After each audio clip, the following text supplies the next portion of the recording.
Os limites da ciência, segunda parte. Introdução. Até onde vai a ciência? A ciência é uma das forças mais poderosas que moldam o mundo moderno. Mas, até onde ela pode nos levar? Neste capítulo, exploraremos o que significa progresso científico, aprenderemos sobre a falseabilidade, que é a capacidade de uma teoria ser testada e potencialmente refutada, e discutiremos os limites da objetividade. A revolução científica, que começou há séculos, foi impulsionada por melhores instrumentos de medição e observação. Isso nos levou a fazer novas perguntas e desenvolver novas tecnologias, criando um ciclo contínuo de descoberta e inovação. No entanto, devemos reconhecer que a ciência tem suas limitações. Filósofos como David Hume e Karl Popper destacaram que, mesmo com muitos estudos, nunca podemos garantir leis universais, e que o progresso científico é, na verdade, um processo de tentativa e erro. Além disso, entenderemos como a ciência se distingue das crenças e mitos, focando sempre em fatos verificáveis. Abordaremos também como contextos históricos e culturais influenciam o que consideramos como verdade em cada época. Por fim, exploraremos as ideias de Thomas Kuhn sobre como a ciência evoluía através de revoluções científicas, mostrando que o caminho do conhecimento é cheio de desafios e reavaliações constantes. Prepare-se para uma jornada pelo fascinante mundo da ciência e seus limites. Parte 1. Fundamentos e limites do conhecimento científico. Objetivos. Nesta etapa, vamos explorar como a ciência avança, compreender o significado de progresso científico e até onde podemos confiar nos seus resultados. Condições do conhecimento. Para entender como a ciência funciona, podemos imaginar uma situação simples: tentar descobrir quantas gotas de água cabem em uma colher. Se tentarmos contar uma por uma, é um processo demorado e pouco preciso. No entanto, com o uso de um instrumento de medição preciso, como uma micropipeta, podemos medir exatamente a quantidade de água em cada gota. Esse exemplo simples ilustra como melhores instrumentos de medição impulsionam o progresso científico, permitindo observações mais precisas e conclusões mais confiáveis. Ciclo da ciência e tecnologia. A ciência é um ciclo contínuo de perguntas e respostas. Cada nova descoberta leva a novas perguntas e desafios, estimulando a busca por respostas. Por exemplo, quando os cientistas descobriram que a Terra é redonda, isso levantou a questão de como ela se formou. E assim, o ciclo continua impulsionando o avanço da ciência e da tecnologia à medida que procuramos entender melhor o mundo que nos rodeia. Saindo da zona de conforto.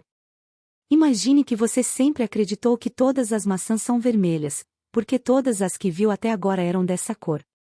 No entanto, um dia, você encontra uma maçã verde. Essa descoberta desafia sua crença anterior e ilustra um dos limites da ciência. Nossas observações podem nos enganar, e precisamos estar abertos a novas descobertas que desafiam o que pensávamos saber.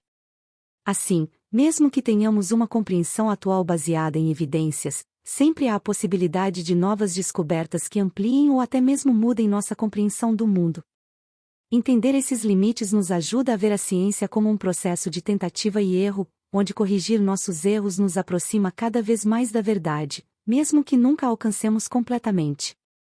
É esse processo de questionamento, investigação e revisão constante que torna a ciência uma ferramenta poderosa para entender e moldar nosso mundo. Parte 2. Críticas ao ideal positivista e falseabilidade. Progresso ilimitado. No século XIX, o filósofo Auguste Comte promoveu a ideia do positivismo, acreditando que a ciência levaria a um progresso ilimitado, resolvendo todos os problemas sociais, econômicos e morais da humanidade. Essa visão otimista colocou a ciência no centro do desenvolvimento humano, vendo-a como a chave para alcançar um futuro melhor. Quebrando o ciclo. Contudo, o filósofo Karl Popper questionou essa visão positivista. Ele introduziu o conceito de falseabilidade, argumentando que uma teoria científica deve ser formulada de maneira que possa ser testada e potencialmente refutada. Em outras palavras, uma teoria precisa ser passível de ser provada errada para ser considerada científica. Isso significa que o progresso científico não é apenas acumular evidências, mas também estar disposto a corrigir erros e aceitar críticas. Crença e ciência, uma diferença evidente. Popper destacou a diferença crucial entre ciência e crença.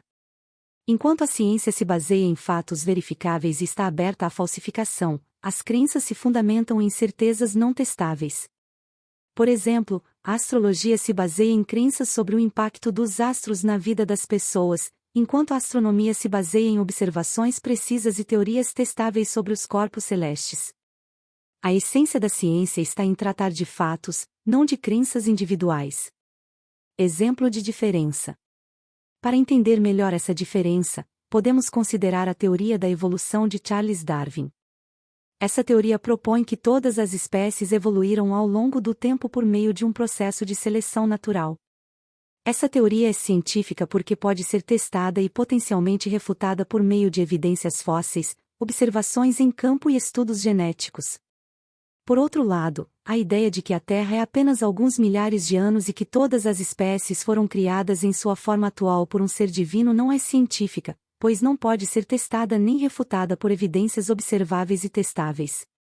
Karl Popper nos ensina que a força da ciência reside em sua capacidade de autocrítica e revisão constante. É essa abordagem rigorosa que a distingue das crenças e a torna uma ferramenta poderosa para entender e moldar nosso mundo.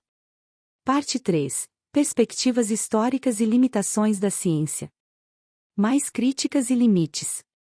Ao explorarmos os limites da ciência, surgem questionamentos sobre os critérios de verdade e sua adequação. A verdade é contextual e moldada pelos valores e ideias de cada época.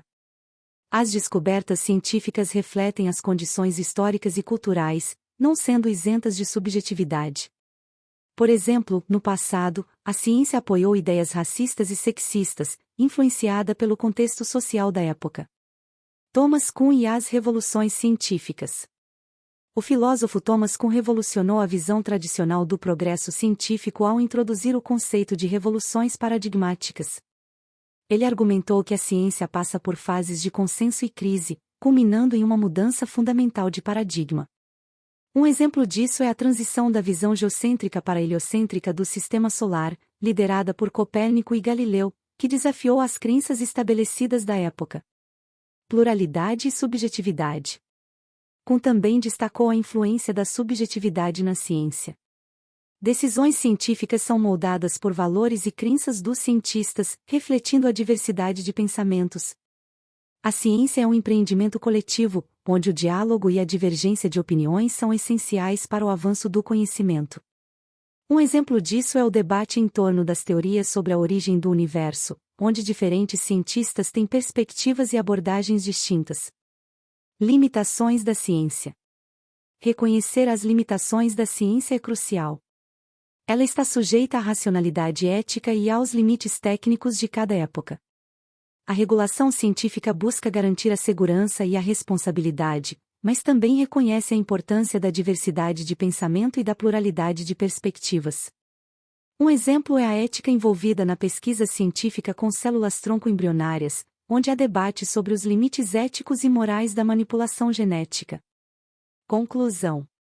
Explorar os fundamentos, críticas e limites da ciência nos revela que o conhecimento científico é uma jornada contínua de descoberta, questionamento e adaptação. A ciência, impulsionada por instrumentos cada vez mais precisos e metodologias rigorosas, avança respondendo a novas perguntas e superando suas próprias limitações. Filósofos como David Hume e Karl Popper nos alertam para os limites da indução e a importância da falseabilidade, enquanto Thomas Kuhn nos mostra que o progresso científico é marcado por revoluções paradigmáticas e influenciado por contextos históricos e culturais. A ciência se diferencia das crenças por sua base em fatos verificáveis e sua abertura à crítica e revisão. No entanto, ela também está sujeita à subjetividade e às condições socioculturais de seu tempo.